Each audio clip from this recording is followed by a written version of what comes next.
তো ফ্যাসিস্ট জামানায় ওই আদালত সব কিছু বায়াস হয়ে প্রিজুডিস হয়ে ওইটা আফেল করে রাখা হয়েছে, যার কারণে স্বতন্ত্র প্রার্থীরা নিরুৎসাহিত।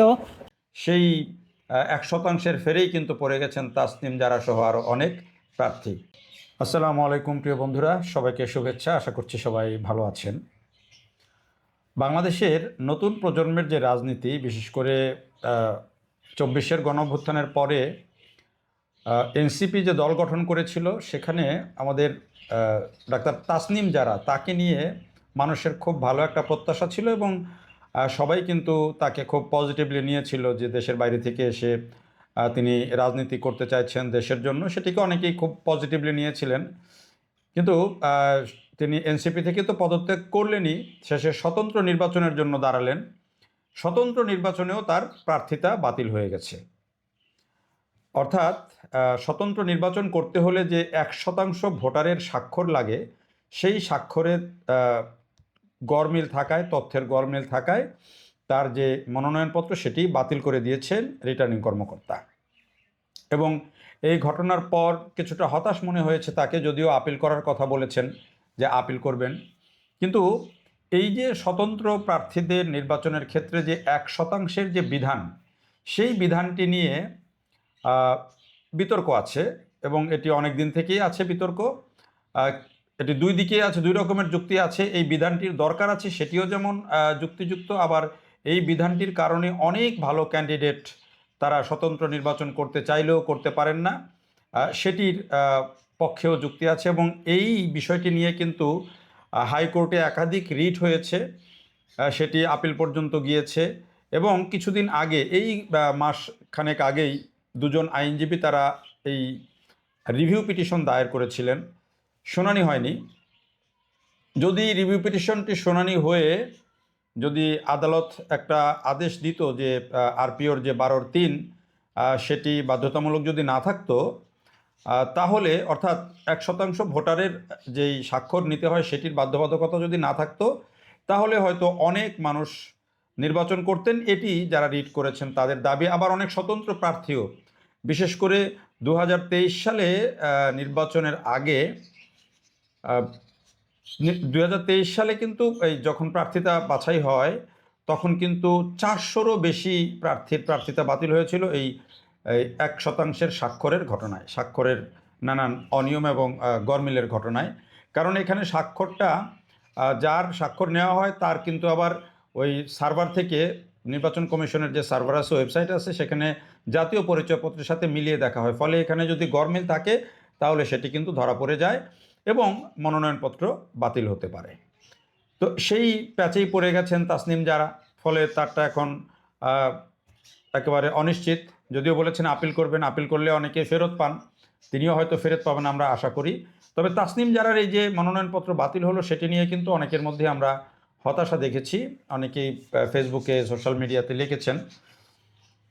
তো এই যে স্বতন্ত্র প্রার্থীদের 1% যে রাখার যে বাধ্যতামূলক, ভোটারের স্বাক্ষর যে বাধ্যতামূলক করা হয়, এটি কেন করা হয়েছে? এটির পেছনে প্রথমে এটির পক্ষে যুক্তি হলো যে, ধরেন আপনি যদি এটা না থাকতো, তাহলে একটা নির্বাচনী এলাকার যার মন চাইতো সেই কিন্তু নির্বাচনে দাঁড়াইতে পারতেন। শুধুমাত্র ওই যে নির্বাচনের যে টাকাটা নির্বাচন কমিশনে জমা দিতে হয়, সেই টাকাটা দিয়েই কিন্তু নির্বাচনের দাঁড়ানো যায়, ইলেকশন করা যেত।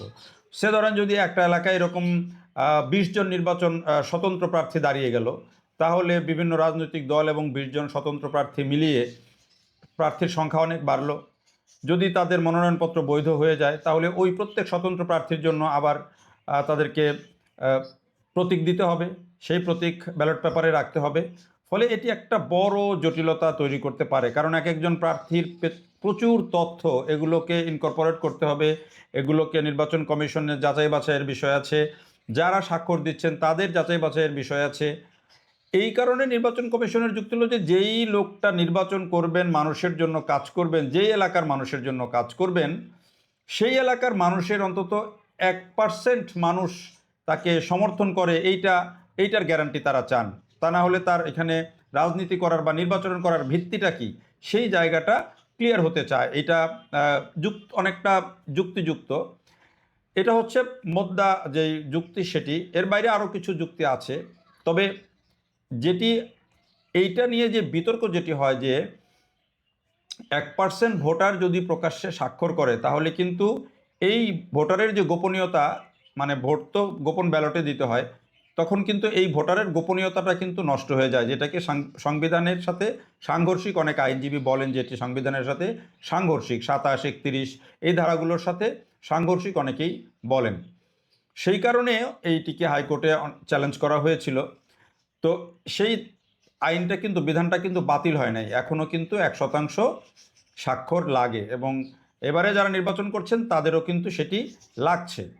ফলে এই যে 1%-এর যেই বাধ্যবাধকতা, সেটির কারণে তাসনিম জারার যেই প্রার্থিতা সেটি বাতিল হয়েছে গরমিলের কারণে। এরকম অনেকেরই আছে কিন্তু এই 1%-এর কারণে অনেকে কিন্তু নির্বাচন করতে চাইলেও করতে পারেন না, বা নতুন যদি এই ধারাটা যদি না থাকতো আরপিওতে, তাহলে কিন্তু এবারে অনেক নতুন যারা ইয়াং জেনারেশনের যারা এই অভ্যুত্থানের পরে এসেছিলেন তাদের অনেকেই কিন্তু ইলেকশন করতে পারতেন স্বতন্ত্র হিসাবে।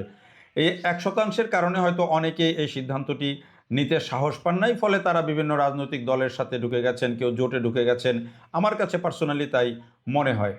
ফলে যদি এই ভবিষ্যতে এই ধারাটি না থাকে, যেটি অনেক আইনজীবী বলতে চান যে এই ধারাটি না থাকলে অনেক সম্ভাবনাময় মানুষ স্বতন্ত্র হিসাবে, অনেক ভালো মানুষ স্বতন্ত্র হিসাবে নির্বাচন করতে পারতেন, করে উঠে আসতে পারতেন পলিটিক্সে।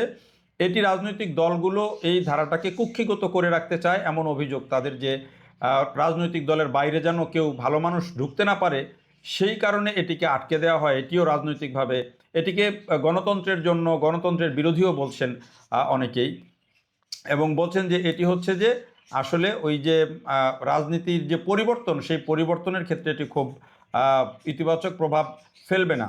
অনেকেই বলছেন যে এই আইনটি শেখ হাসিনার আমলে এটি প্রতিপালন করা হয়েছে নির্বাচনগুলোতে, এবং এটি ফ্যাসিজমের উত্থানের জন্য বা ফ্যাসিজম কন্টিনিউ করার জন্য এটি একটি বড় টুল হিসাবে কাজ করেছে, আইনজীবীরা যেটি বলেন।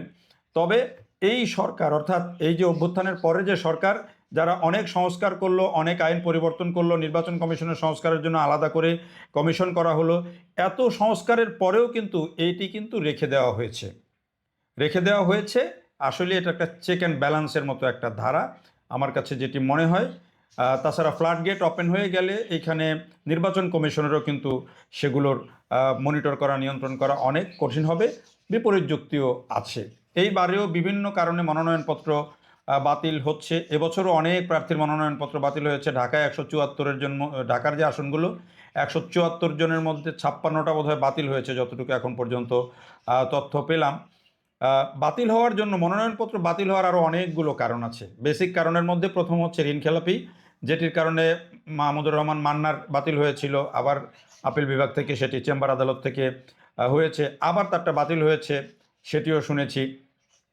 এবার এই ঋণ খেলাপের কারণে, অর্থাৎ মনোনয়নপত্র জমা দেওয়ার আগেই আপনাকে সমস্ত ঋণ পরিশোধ করতে হতে, অথবা ঋণ রিশিডিউল করতে হবে, তাছাড়া বাতিল হবে।